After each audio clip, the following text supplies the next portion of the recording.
Famous story channel में आपका स्वागत है। आइए आज हम आपको सुनाते हैं सआदत हसन मंटो की कहानी सियाह हाशिए। करामात। लूटा हुआ माल बरामद करने के लिए पुलिस ने छापे मारने शुरू किए। लोग डर के मारे लूटा हुआ माल रात के अंधेरे में बाहर फेंकने लगे।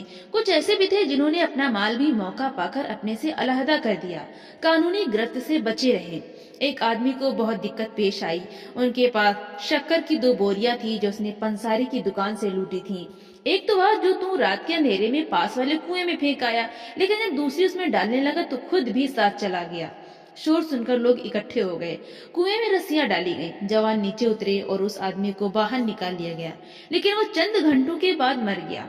दूसरे दिन जब लोगों ने इस्तेमाल के लिए कुएं में से पानी निकाला तो वो मीठा था। उसी रात उस आदमी की कब्र पर दिए जल रहे थे। गलती का सुधार। कौन हो तुम? तुम कौन हो? हर हर महादेव, हर हर महादेव, हर हर महादेव। सबूत क्या है? सबूत? मेरा नाम धर्मचंद है। यह कोई सबूत नहीं। 4 वेदों में से कोई भी बात मुझसे पूछ लो। हम वेदों को नहीं जानते, सबूत दो। क्या? पायजामा ढीला करो। पायजामा ढीला हुआ तो एक शोर मच गया, मार डालो मार डालो। ठहरो ठहरो, मैं तुम्हारा भाई हूँ, भगवान की कसम तुम्हारा भाई हूँ। तो यह क्या सिलसिला है? जिस इलाके से मैं आ रहा हूँ वो हमारे दुश्मनों का है, इसलिए मजबूरन मुझे ऐसा करना पड़ा। सिर्फ अपनी जान बचाने के लिए। एक यही चीज गलत हो गई, बाकी मैं बिल्कुल ठीक हूँ। उड़ा दो गलती को। गलती उड़ा दी गई। धर्मचंद भी साथ ही उड़ गया।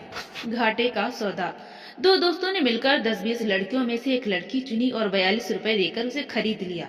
रात गुजारकर एक दोस्त ने उस लड़की से पूछा, तुम्हारा क्या नाम है? लड़की ने अपना नाम बताया तो वो भिन्न आ गया। हमसे तो कहा गया था कि तुम दूसरे मजहब की हो। लड़की ने जवाब दिया, उसने झूठ बोला था। यह सुनकर वो दौड़ा दौड़ा अपने दोस्त के पास गया और कहने लगा, उस हरामजादे ने हमारे साथ धोखा किया है, हमारे मजहब की लड़की थमा दी, चलो वापस कराएं। सॉरी। छुरी पेट चाक करती यानी चीरती हुई नाफ यानी नाभि के नीचे तक चली गई। इजारबंद यानी नाड़ा कट गया। छुरी मारने वाले के मुंह से पश्चाताप के साथ मिस्टेक हो गया। रियायत। मेरी आंखों के सामने मेरी बेटी को ना मारो, चलो इसी की मान लो। कपड़े उतार कर हाँक दो एक तरफ। बंटवारा। एक आदमी ने अपने लिए लकड़ी का एक बड़ा संदूक चुना। जब उसे उठाने लगा तो संदूक अपनी जगह से 1 इंच न हिला। एक शख्स ने, जिसे अपने मतलब की शायद कोई चीज नहीं मिल रही थी, संदूक उठाने की कोशिश करने वाले से कहा, मैं तुम्हारी मदद करूं? संदूक उठाने की कोशिश करने वाला मदद लेने पर राजी हो गया। उस शख्स ने, जिसे अपने मतलब की कोई चीज नहीं मिल रही थी, अपने मजबूत हाथों से संदूक को जुम्बिश दी और संदूक उठाकर अपनी पीठ पर धर लिया। दूसरे ने सहारा दिया और दोनों बाहर निकले। संदूक बहुत बोझिल था। उसके वजन के नीचे उठाने वाली पीठ चटक रही थी और टांगे दोहरी होती जा रही थी, मगर इनाम की उम्मीद ने उस शारीरिक कष्ट के एहसास को आधा कर दिया था। संदूक उठाने वाले के मुकाबले में संदूक को चुनने वाला बहुत कमजोर था। सारे रास्ते एक हाथ से संदूक को सिर्फ सहारा देकर वो उस पर अपना हक बनाए रखता रहा। जब दोनों सुरक्षित जगह पर पहुंच गए तो संदूक को एक तरफ रखकर सारी मेहनत करने वाले ने कहा, बोलो इस संदूक के माल में से मुझे कितना मिलेगा? संदूक पर पहली नजर डालने वाले ने जवाब दिया, 1/4। यह तो बहुत कम है। कम बिल्कुल नहीं, ज्यादा है, इसलिए कि सबसे पहले मैंने ही इस माल पर हाथ डाला था। ठीक है, लेकिन यहाँ तक इस कमर तोड़ बोझ को उठा के लाया कौन है? अच्छा, आधे आधे पर राजी होते हो? ठीक है, खोलो संदूक। संदूक खोला गया तो उसमें से एक आदमी बाहर निकला। उसके हाथ में तलवार थी। उसने दोनों हिस्सेदारों को 4 हिस्सों में बांट दिया। हैवानियत। मियाँ बीवी बड़ी मुश्किल से घर का थोड़ा सा सामान बचाने में कामयाब हो गए। एक जवान लड़की थी, उसका पता न चला। एक छोटी सी बच्ची थी, उसको माँ ने अपने सीने के साथ चिमटाए रखा। एक भूरी भैंस थी, उसको बलवाई हाँक कर ले गए। एक गाय थी, वो बच गई, मगर उसका बछड़ा न मिला। मियाँ बीवी, उनकी छोटी लड़की और गाय एक जगह छुपे हुए थे। सख्त अंधेरी रात थी। बच्ची ने डरकर रोना शुरू किया तो खामोश माहौल में जैसे कोई ढोल पीटने लगा। माँ ने डरकर बच्ची के मुंह पर हाथ रख दिया कि दुश्मन सुन न ले। आवाज दब गई। सावधानी के तौर पर बाप ने बच्ची के ऊपर गाढ़े की मोटी चादर डाल दी। थोड़ी दूर जाने के बाद दूर से किसी बछड़े की आवाज आई। गाय के कान खड़े हो गए। वो उठी और पागलों की तरह दौड़ती हुई डकराने लगी। उसको चुप कराने की बहुत कोशिश की गई, मगर बेकार। शोर सुनकर दुश्मन करीब आने लगा। मशालों की रोशनी दिखाई देने लगी। बीवी ने अपने मियाँ से बड़े गुस्से के साथ कहा, तुम क्यों इस हैवान को अपने साथ लाए थे? सफाई पसंद।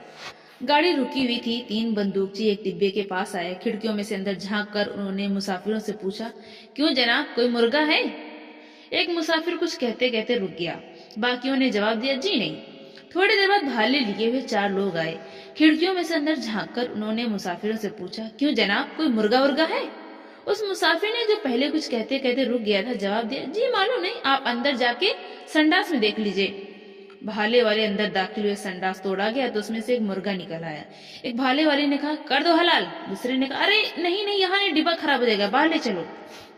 سامنے بعد وہ اپنے گھر کا تمام ضروری سامان ایک ٹرک میں لاد کر دوسرے شہر جا رہا تھا کہ راستے میں لوگوں نے اسے روک لیا۔ ایک نے ٹرک کے مال اسباب پر لالچ بھری نظر ڈالتے ہوئے کہا دیکھو یار، کس مزے سے اتنا مال اکیلا اڑائے چلا جا رہا ہے۔ اسباب کے مالک نے مسکرا کر کہا جناب یہ مال میرا اپنا ہے۔ 2-3 آدمی ہنسے، ہم سب جانتے ہیں۔ ایک آدمی چلایا لوٹ لو، یا امیر آدمی ہے، ٹرک لے کر چوریاں کرتا ہے۔ حلال اور جھٹکا۔ میں نے اس کے گلے پر چھری رکھی، ہولے ہولے پھیری اور اس کو حلال کر دیا۔ یہ تم نے کیا کیا؟ کیوں؟ اس کو حلال کیوں کیا؟ مزہ آتا ہے اس طرح؟ مزہ آتا ہے کہ بچے تجھے جھٹکا کرنا چاہیے تھا اس طرح۔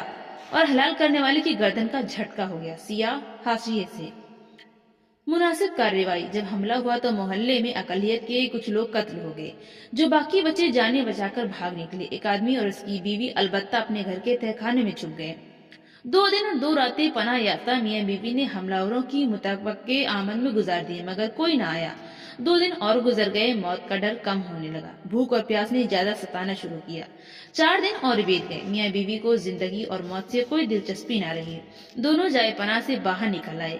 خاوند نے بڑی نحیف آواز میں لوگوں کو اپنی طرف متوجہ کیا اور کہا ہم دونوں اپنا آپ تمہارے حوالے کرتے ہیں، ہمیں مار ڈالو۔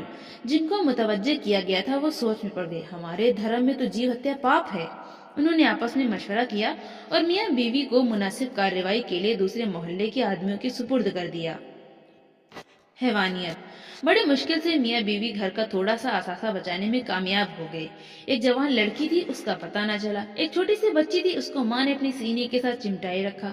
ایک بھوری بھینس تھی، اس کو بلوائی ہانک کر لے گئے۔ ایک گائے تھی، وہ بچ گئی مگر اس کا بچڑا نہ ملا۔ میاں بیوی، ان کی چھوٹی لڑکی اور گائے ایک جگہ چھپے ہوئے تھے۔ سخت اندھیری رات تھی۔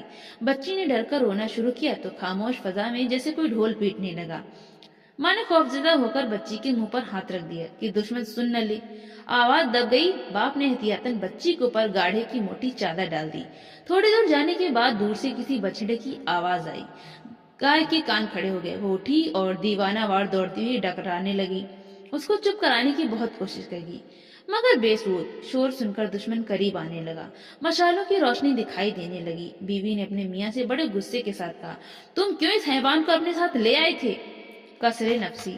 چلتی گاڑی روک لی گئی۔ جو دوسرے مذہب کے تھے ان کو نکال کر تلواروں اور گولیوں سے ہلاک کر دیا گیا۔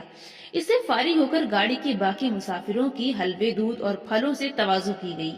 گاڑی چلنے سے پہلے تواضع کرنے والوں کی منتظم نے مسافروں کو مخاطب کر کے کہا بھائیوں اور بہنوں، ہمیں گاڑی کی آمد کی اطلاع بہت دیر میں ملی، یہی وجہ ہے کہ ہم جس طرح چاہتے تھے اس طرح آپ کی خدمت نہ کر سکے۔ تو دوستو، آپ کو یہ کہانی کیسی لگی؟ لائک کریں، زیادہ سے زیادہ شیئر کریں اور کمنٹ کر کے ہمیں ضرور بتائیں۔ اور اسی طرح کی ہندی ساہتیہ کی کہانیاں سننے کے لیے ہمارے چینل کو